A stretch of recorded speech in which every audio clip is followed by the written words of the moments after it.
Hello दोस्तों, PS classes में आप सभी का वेलकम है। मैं प्रशांत सर पीएस क्लासेस से आप सभी का वेलकम करता हूं। जी दोस्तों, C TET second paper child development का फुल आंसर की लेकर के मैं प्रेजेंट हो गया हूं। आगे बढ़ने से पहले आप 3 काम करना बिल्कुल मत भूलिएगा, लाइक, सब्सक्राइब और शेयर कर दीजिएगा। तो चलिए दोस्तों, हम बात करते हैं। पहला क्वेश्चन ये रहा आपकी स्क्रीन पे। कक्षा में अर्थपूर्ण अधिगम को प्रोत्साहित करने के लिए अध्यापक को फर्स्ट विद्यार्थियों की सहायता करनी चाहिए कि वे अपने मनोभाव और अभिप्रेरणों को सुव्यवस्थित कर पाएं। सेकेंड, विद्यार्थियों को उनके प्रदर्शन के आधार पर वर्गीकृत और नामांकित करके उनकी योग्यता आधारित समूह बनाने चाहिए। थर्ड, विद्यार्थियों में संवाद और परिचर्चा को प्रोत्साहित करना चाहिए जिससे वे बहुपरिप्रेक्ष करने में सशक्त हों। या 4 हम बात करते हैं तो कक्षा में विविधता की अपेक्षा करके शिक्षण की मानक विधि को अपनाना चाहिए। दोस्तों, पूरे क्लियर वॉइस के साथ आपको बताया जा रहा है, तो आप अच्छे से मिलाते चलें और ज्यादा से ज्यादा लोगों में शेयर करें, लाइक करें। तो चलिए बात करते हैं। यहाँ पर ऑप्शन जो हमारा सही होता है थर्ड, फर्स्ट एंड थर्ड। देखिए, थर्ड ऑप्शन जो है, विद्यार्थियों में संवाद और परिचर्चा को प्रोत्साहित करना चाहिए जिससे वे बहुपरिप्रेक्ष करने में सशक्त हों। और यहाँ पर फर्स्ट देखते हैं, विद्यार्थियों की सहायता करनी चाहिए कि वे अपने मनोभाव और अभिप्रेरणों को सुव्यवस्थित कर पाए। तो दोस्तों, ये पहला हो गया। अब चलिए देखते हैं दूसरा क्वेश्चन क्या हमारे सामने है। तो दूसरा क्वेश्चन ये रहा आपकी स्क्रीन पर। प्रतिकूल परिस्थितियों और वंचित पृष्ठभूमि वाले अधिगमकर्ताओं को संबोधित करने के लिए निम्नलिखित में से कौन सी पद्धति प्रभावशाली नहीं है। यहाँ पर नॉट वर्ड लिखा है। क्या लिखा है? यहाँ पर नॉट वर्ड है, तो ध्यान दीजिएगा। पहला, विद्यार्थियों को संतुलित चुनौतीपूर्ण लक्ष्यों के लिए प्रेरित करना और उपयुक्त शिक्षण सहायता उपलब्ध कराना। सेकेंड, कार्यकलापों के लिए सहयोगी समूह बनाना और विद्यार्थियों को एक दूसरे का समर्थन करने के लिए प्रोत्साहित करना। एंड थर्ड, अधिगमकर्ताओं से बातचीत करके उनकी आवश्यकताओं और उनके सम्मुख आई चुनौतियों को समझना। या 4 की अगर बात करें तो अधिगमकर्ताओं को विद्यालय के बाहर ट्यूशन पढ़ने के लिए कहना जिससे कि अध्यापक को उन पर अधिक ध्यान न देना पड़े। तो दोस्तों हम देखते हैं यहाँ पर नॉट वर्ड लगा है और इसमें फर्स्ट, सेकेंड, थर्ड जो है हमारे पॉजिटिव सेंस दे रहे हैं, जबकि 4 क्या है? निगेटिव। इसीलिए हमारा जो सेकेंड का आंसर होगा वो होगा 4। चलिए देखते हैं क्वेश्चन नंबर 3 की तरफ चलते हैं और ये रहा आपके स्क्रीन पे। क्वेश्चन नंबर 3 लेते हैं गाइस। क्वेश्चन नंबर 3 लेते हैं, आपके स्क्रीन पे ले आता हूं मैं। तो चलिए, सेकंड हमने देख लिया, थर्ड ये रहा क्वेश्चन आपके स्क्रीन पर। बच्चों के अधिगम में शारीरिक स्वास्थ्य और सांवेगिक अवस्था का कोई आपसी संबंध नहीं है कि भूमिका नगण्य है, का कोई प्रभाव नहीं होता है कि एक महत्वपूर्ण भूमिका। तो दोस्तों, यहाँ पर ध्यान दीजिएगा कि बच्चों के अधिगम में शारीरिक स्वास्थ्य और सांवेगिक अवस्था की एक महत्वपूर्ण भूमिका होती है। एक महत्वपूर्ण क्या होती है? भूमिका होती ही है। इसलिए तीसरा का जो आंसर हमारा सही होगा वो 4 की तरफ जाएगा।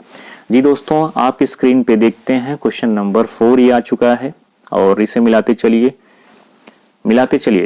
4 क्वेश्चन का आंसर देखते हैं। कक्षा में प्रभावशाली अधिगम के लिए वातावरण की रचना करनी चाहिए बजाय वातावरण की। इसमें पहला है भयावह, सुसाध्य, प्रतिस्पर्धिक, सुसाध्य, सहयोगी, प्रतिस्पर्धिक, प्रतिस्पर्धिक, सहयोगी। देखिए, कक्षा में प्रभावशाली अधिगम के लिए वातावरण की रचना करनी चाहिए बजाय वातावरण की। तो 4 का ऑप्शन हमारा थर्ड सबसे बेटर होता है, सहयोगी, प्रतिस्पर्धिक। नेक्स्ट देखते हैं 5, निम्नलिखित में से कौन सा उदाहरण विद्यार्थियों को अधिगम के लिए प्रेरित करने के लिए प्रभावशाली पद्धति है। फर्स्ट, वे कार्य देना जो कि बहुत सरल हो, प्रतियोगिताओं के लिए बहुत से अवसर उत्पन्न कराना। थर्ड, पाठ उपलब्ध कराना विशेषकर जब विद्यार्थी कोई नया कौशल सीख रहे हों। एंड 4, सीखने से ज्यादा कार्य पूर्ण करने पर बल देना। तो 5 का जो आंसर हमारा करेक्ट हो रहा है वो है थर्ड, क्योंकि सबसे बेटर इसमें है और सारी चीज इसमें समाहित। देखिए, पाठ उपलब्ध कराना विशेषकर जब विद्यार्थी कोई नया कौशल सीख रहे हों।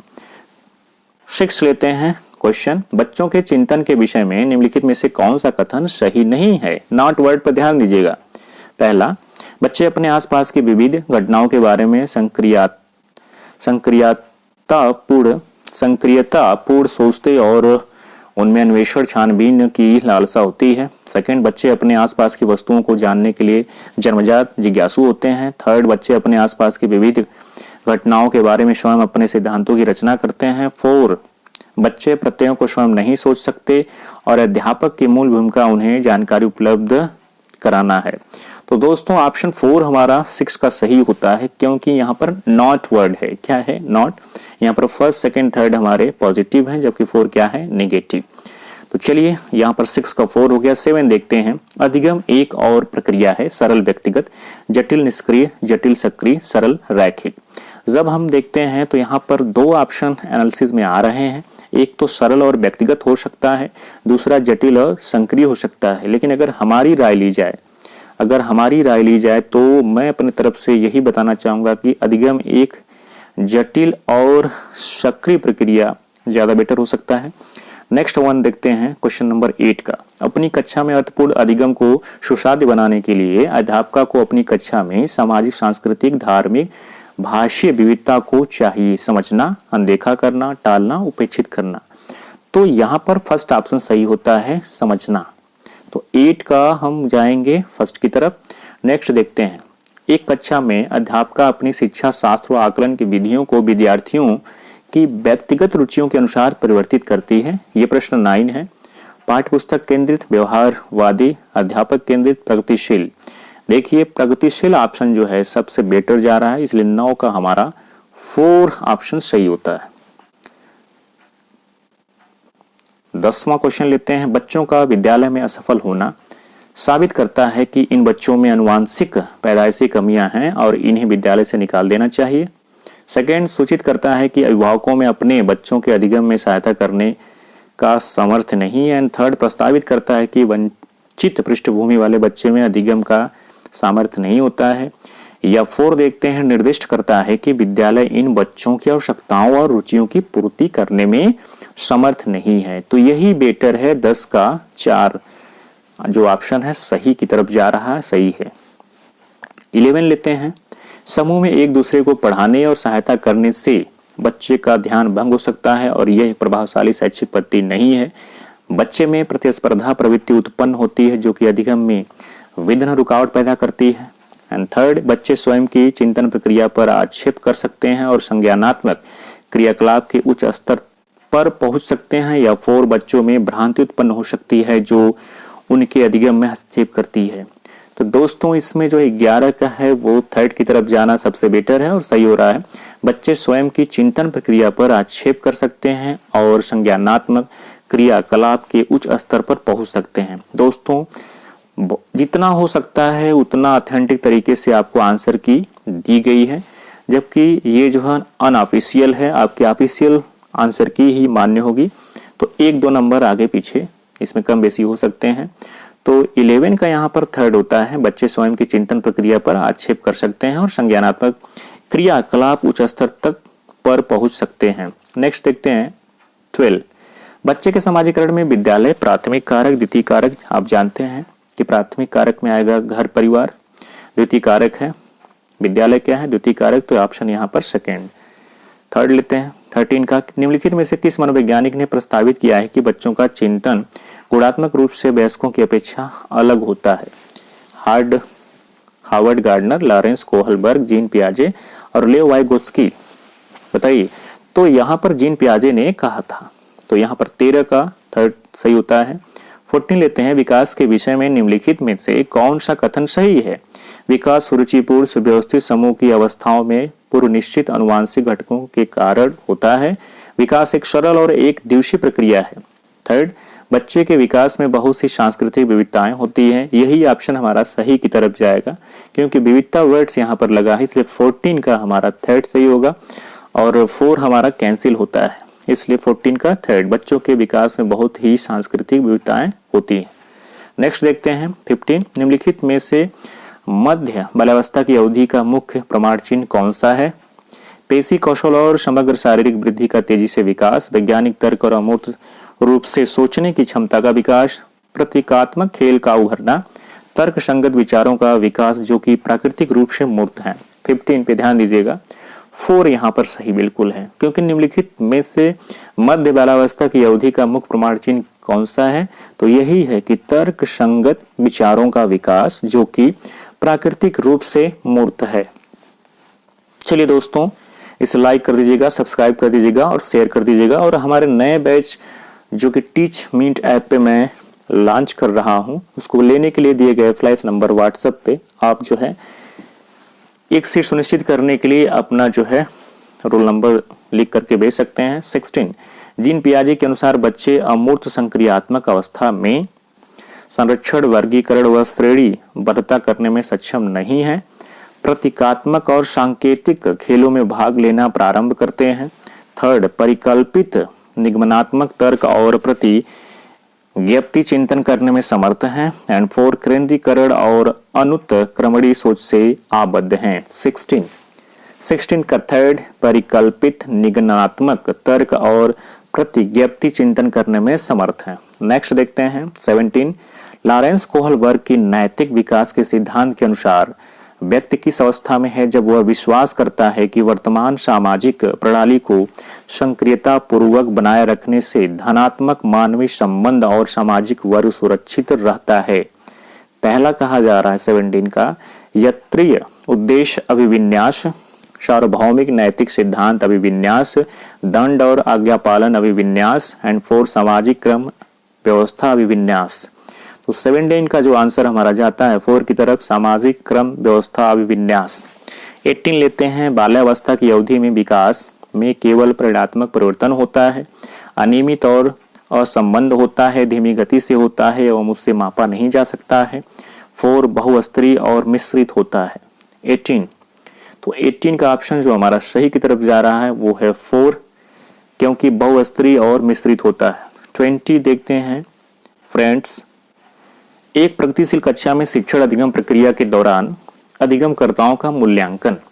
फर्स्ट, अभिभावकों को प्रतिपुष्टि देने के प्रयोजन से बेहद सफल, कम सफल व असफल विद्यार्थियों को पहचानने में सहायक होता है, यह बेहद महत्वपूर्ण है क्योंकि यह बच्चों की समझ की जानकारी देता है और अध्यापिका को अपने शिक्षा शास्त्र पर विचारने में सहायक होता है, या बच्चे के अधिगम में सहायक नहीं है, बच्चों की अधिगम प्रक्रिया में रुकावट उत्पन्न करता है। दोस्तों हम देखते हैं प्रश्न क्या आपका है, एक प्रगतिशील कक्षा में शिक्षण अधिगम प्रक्रिया के दौरान अधिगमकर्ताओं का मूल्यांकन।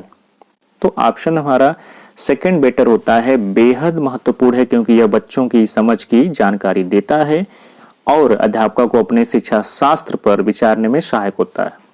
21 लेते हैं हार्वर्ड गार्डनर के बहुबुद्धि सिद्धांत के अनुसार निम्नलिखित में से कौन सा जोड़ा बुद्धि के प्रकार और अंत स्थिति अनुपालन संभावना के अनुसार सही है। तो यहाँ पर अगर हार्वर्ड गार्डनर के अनुसार आप देखते हैं तो सेकेंड इज राइट। क्या है, शारीरिक गति, संवेदनता, खिलाड़ी। नेक्स्ट लेते हैं लेव वाइगोस्की के अनुसार, अब आप जानते हैं कि बच्चों का संज्ञानात्मक विकास चरणों में होता है। स्कीमा के परिकलन में से बच्चों में संज्ञानात्मक विकास का अग्रसर होता है, या बच्चों के संज्ञानात्मक विकास में भाषा की एक महत्वपूर्ण भूमिका है, या बच्चे भाषा अधिग्रहण यंत्र द्वारा भाषा सीखते हैं। तो यहाँ पर 23 का second option is goes to correct. Schema के परिपक्वन से बच्चों में संज्ञानात्मक विकास का अग्रसर होता है, मैच्योरिटी जिसको बोलते हैं। तो 22 का जो है डियर, यहाँ पर डियर लर्नर्स सेकंड होगा 22 का। अब नेक्स्ट लेते हैं 23, आपके स्क्रीन पे ये रहा। बाल केंद्रित कक्षा वह है जिसमें बच्चे के व्यवहार को निर्देशित करने के लिए अध्यापक पुरस्कार और दंड का प्रयोग करता है। सेकेंड, अध्यापक लचीला और प्रत्येक बच्चे की व्यक्तिगत आवश्यकताओं को पूरा करता है। दिस इज करेक्ट ऑप्शन, क्योंकि जहां पर फ्लेक्सिबल है और सारे बच्चों की बात है वही ऑप्शन हमारा बाल केंद्रित में सही होगा। Second one is correct. 23 का ऑप्शन क्या है, सेकेंड, दूसरा सही है। नेक्स्ट लेते हैं 24, किस मनोवैज्ञानिक के अनुसार बच्चे संज्ञानात्मक विकास में सांस्कृतिक उपकरण एक महत्वपूर्ण भूमिका निभाते हैं। जब सांस्कृतिक उपकरण की बात आएगी तो दोस्तों वहां पर हम ले जाएंगे किसके पास, ले वाइगोत्स्की के पास ले जाएंगे। तो ऑप्शन 24 का थर्ड सही होता है। और this is very famous question, अक्सर हर एग्जाम में, किसी भी एग्जाम में आएगा, ध्यान दीजिएगा। जहां पर सांस्कृतिक उपकरण की बात होगी वहां पर ले वाइगोत्स्की की तरफ आपको जाना पड़ेगा। 25 देखते हैं, कक्षा में सभी लिंगों में जेंडर रूढ़िवादिता कम करने और विकास के विस्तार की संभावनाओं को बढ़ाने के लिए प्रभावशाली पद्धति कौन सी है। फर्स्ट, एक ही लिंग की योग्यता समूह बनाना। सेकंड, क्रियाकलाप के लिए मिश्रित लिंग समूह बनाना और विचार विमर्श को प्रोत्साहित करना। थर्ड, लिंगों के जैविक अंतरों की अपेक्षा करना और उन्हें अस्वीकार करना। या फोर, समाज में विचित्र लिंग भूमिकाओं पर प्रबलन करना। तो दोस्तों यहाँ पर 25 का सेकेंड ऑप्शन की तरफ जाएंगे हम, क्रियाकलाप के लिए मिश्रित लिंग समूह बनाना और विचार विमर्श को प्रोत्साहित करना। तो 25 का सेकेंड। 26, अध्यापकों को कक्षा में बहुभाषीयता को समझना चाहिए। एक समस्या, एक व्यवस्थागत मुद्दा, एक गुण और साधन, एक रुकावट। तो जो बहुभाषिक है वो तो हमारे लिए एक गुण और क्या है, साधन है। तो 26 का थर्ड होगा सही। 27 देखते हैं, प्रतिभाशाली सृजनात्मक बच्चों की आवश्यकताओं को किस प्रकार संबोधित किया जा सकता है। क्रिएटिव चाइल्ड की बात यहाँ पर की जा रही है। प्रश्न हल करने के लिए विशिष्ट निर्देश उपलब्ध कराकर, बिल्कुल नहीं। रटने पर आधारित परीक्षा देकर, चुनौतीपूर्ण कार्य और निरस्ता दूर करने के लिए क्रियाकलाप देकर, वे प्रश्न देकर जिनमें अभिमुखी चिंतन की आवश्यकता। तो देखिए यहाँ पर third option goes to correct. इसमें है चुनौतीपूर्ण कार्य और निरस्ता दूर करने के लिए क्रियाकलाप देकर। तो 27 का थर्ड। 28 लेते हैं, पठन वैफल्य बच्चों की पहचान किस प्रकार की जा सकती है। उनके पढ़ने और लिखने की कौशलता के विश्लेषण से, उनकी जटिल व उच्च स्तरीय समस्याओं को हल करने की क्षमता का आकलन करके, उनके सामाजिक एवं सांस्कृतिक संदर्भ को जानकर, 4 पूर्ण शारीरिक स्वास्थ्य परीक्षण द्वारा। तो 28 को हम फर्स्ट की तरफ ले जाएंगे, क्योंकि पठन वैफल्य हम तभी जान पाते हैं उनके पढ़ने और लिखने की कौशलता के विश्लेषण से। तो 28 का फर्स्ट हमारा जो होता है राइट होता है। 29 की तरफ आ गए दोस्तों। आप लाइक कर दीजिएगा, सब्सक्राइब कर दीजिएगा। और सबसे पहले सबसे विश्वसनीय ये आंसर की मैं दे रहा हूं, और चूंकि सबका अलग अलग सेट है इसलिए स्लोली बताया जा रहा है। इसे शेयर ज्यादा से ज्यादा लोगों में करिएगा। आंशिक दृष्टि वाले विद्यार्थियों के लिए निम्नलिखित में से कौन सी अधिगम सामग्री उपयुक्त नहीं है। नॉट वर्ड का यूज किया गया है। बोलती पुस्तकें, स्पर्शीय सूचना पटल, छोटी मुद्रा वाली कार्यशीट, बड़े आकार में मुद्रित पुस्तकें, 4 त्रिविमी नक्शे और चार्ट। 29 का सेकेंड, छोटी मुद्रा वाली कार्य सीट। 29 का थर्ड चेक कर लीजिएगा। और दोस्तों एंड क्वेश्चन की तरफ हम आ गए हैं। समावेशी शिक्षा के पीछे अंतर्निहित विचार क्या है। विचार है अलग अलग अक्षमताओं वाले बच्चों के लिए विशिष्ट शैक्षिक संस्थानों का प्रावधान करना, दार्शनिकता की सभी बच्चों को नियमित विद्यालय में समान शिक्षा पाने का अधिकार, बच्चों को उनकी योग्यता के आधार पर पृथक करना और व्यावसायिक प्रशिक्षण का प्रबंध करना, बच्चों की अक्षमताओं के आधार पर उनकी सीमाओं की पहचान करने के लिए उन्हें नामांकित करना।